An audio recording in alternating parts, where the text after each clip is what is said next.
All right, everybody. Welcome to my show. Today, I want to take a look at a particular video on on the news, on the media, that caught my attention because of something I noticed psychologically that was taking place. Not so much the actual interview, but the manipulative tactic that this interview is attempting to do with the public. And I want to see if you notice what I notice and the agenda that's being pushed with this story. All right, here we go. I've had to remove every single social tie. I had severe PTSD from this. I contemplated suicide. It got really bad. You feel like any little piece of information that gets out on you will be used by the worst people on the internet to destroy your life. And it's so isolating. And terrifying. It's horrifying. I'm so sorry. It's overwhelming. It's really hard. Okay. I've had to.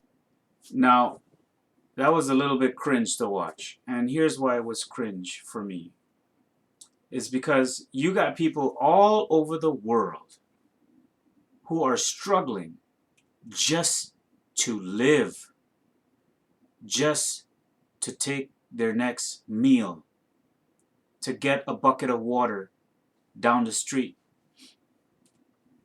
fighting diseases, fighting war, killing each other, running away from crime, dealing with actual events that are life-threatening to your life.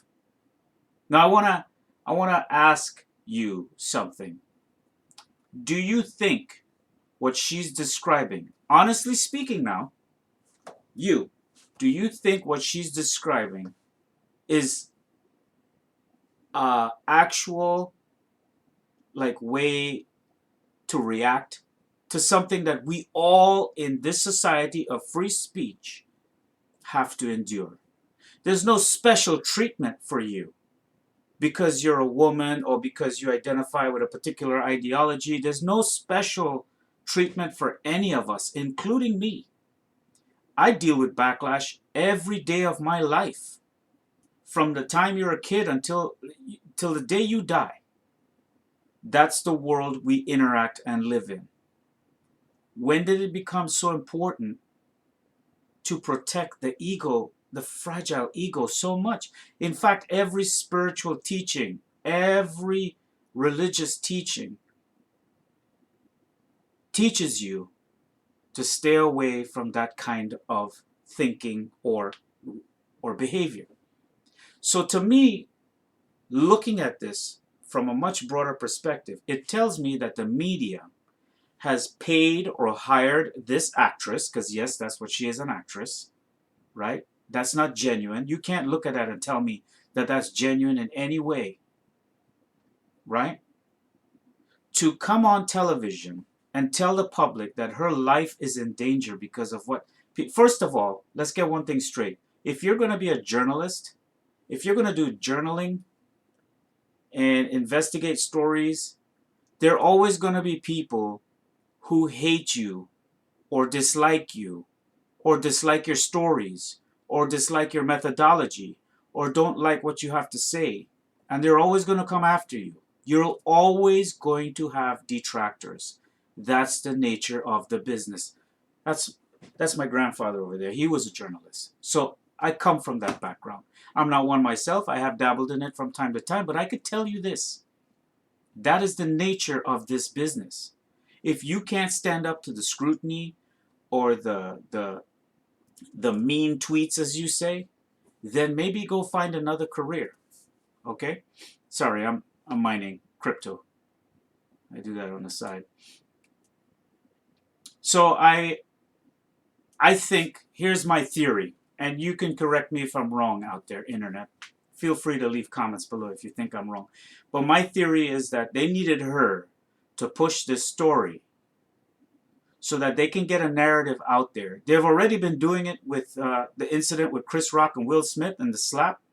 They've already been doing it for when Trump was in office and leading up until now, pushing the idea of cyberbullying and that people have been, having to take their own lives because of dealing with online bullying or whatever.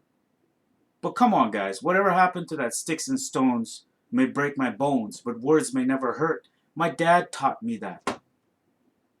What about our society being tough enough to have debate and meaningful conversation? That's what you need in a society with free speech. You don't need more fragility like her. You need more free thinking, debate, argumentation in a free society in order to be successful. Okay? We're not going to encourage this generation of children coming up to be soft and fragile and lacking self-esteem, because we're destroying our economy, our livelihoods, our entire country is being collapsed with this kind of thinking. Okay? So they're pushing this idea of fragility so that there's a push or an acceptance from the public, from the masses, from you, to accept that censorship is necessary. And they're going to push the idea that if you don't agree with something or something offends you, that's called hate speech. And if you're going to sit down there and watch this without getting upset and realizing that, I ain't going to tolerate this kind of thing. Right? That little bit of my Trinidad accent come out there. But I ain't going to sit down here and have you tell me, the media tell me, that I have to be a soft, fragile human being, that somebody on the internet somewhere could leave a comment or a mean tweet or something to me. They don't pay my bills. They don't put food on my table. Right? And if I was going to be a journalist or get online, I damn well know that I have to put up with that kind of stuff. You're putting yourself out there in the public to be harassed by those who don't like you. If you're secure and stable in yourself, nothing anybody outside of you could affect you. You giving those people power. Right? So if you have something to say, you go and you say it. Somebody don't like it, that is fine. Free speech. Your constitutional right. But it don't give nobody a right to physically walk up to you and slap you, okay? You see where this is going to now? Physical violence is more... So wait a minute. So they support what this man went on stage and do to Chris Rock. But at the same time, they're trying to promote this idea that words alone...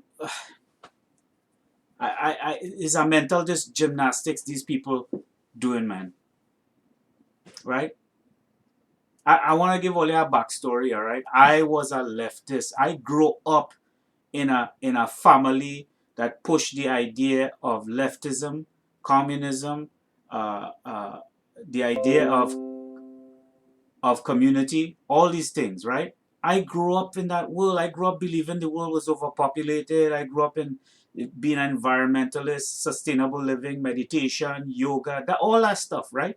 Until I got to an age where I started doing my own research and thinking and having discussion and discourse and debate, traveling the world, talking to people of all kinds of backgrounds, meeting other people, reading all kinds of different books, audiobooks mostly because I'm always on the go, right? So for those who are going to say, oh, you don't read.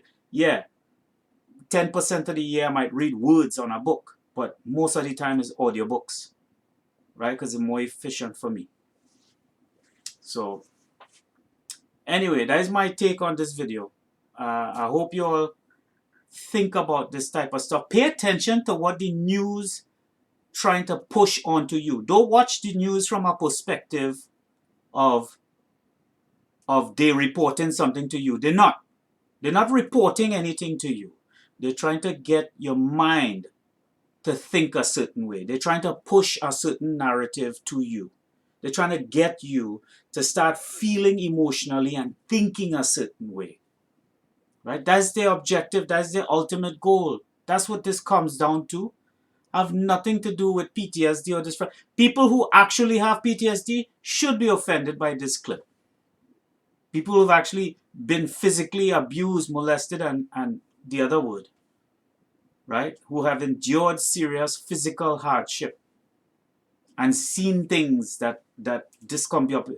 We can't even take care of veterans in this country who have PTSD. But she want to come on national TV and tell you, the viewer, that we should feel sorry for her and other people for getting backlash on Twitter, which is not even a real place. It's just a place with text. Anybody could write anything and go about their way. So you think about that, let it simmer, and ask yourself, is this the country and the world you want your children to grow up in? And is this the kind of future you want to allow to be pushed onto us and our future children? To be soft, not able to handle a debate, a discourse, or deal with criticism or words, to lash out like children. And by the way, if this is what you all call left or leftism or blue team, Democrats, we wants nothing to do with it. A lot of people like me wants nothing to do with that kind of behavior. That lacks accountability, and the same people who blaming everybody else for privilege, white privilege and that privilege and all kind of privilege. You have some privilege to be doing this kind of stuff and getting away with it and promoting a very bad, dangerous ideology to the society. So, with that, I conclude. You all have a good night. Take care. And if you like my content, please click like, subscribe, and share. And I look forward to doing more reaction videos like this. I hope you enjoyed. Thank you.